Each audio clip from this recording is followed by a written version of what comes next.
يمكن انت انتصب عليك بس ما معك خبر. كم مرة سألت حالك اذا موبايلي فعلا في اكثر من كاميرا؟ اليوم عم نشوف كثير موبايلات وخاصة بالفئة المتوسطة بيقول لك في 3 كاميرات و4 كاميرات.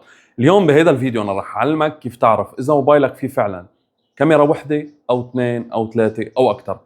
اول شيء مثل ما نحن بنعرف، هلا انا عم صور بالعدسة الالترا وايد بموبايلي النوت 20 الترا. هيدي العدسة الالترا وايد، مجرد ما احط القلم عليها هيك ببين فعلا انه هاي الالترا وايد. حروح على العدسه الاساسيه اللي هي بتجي تحتها مباشره، اللي هي هيدي العدسه. فانا مجرد ما احط شيء عليها فهي فعلا تتاثر. اما عدسه التليفوتو اللي هي على طول الشركات وبالفئات الموبايلات اللي هي اقتصاديه على طول بيغشونا فيها، اللي هي عدسه التليفوتو. هلا انا هون على الواحد اكس، ممكن نروح على الخمسة اكس، برجع بتاكد العدسه الثالثه فعلا هي تيليفوتو عدسة زوم.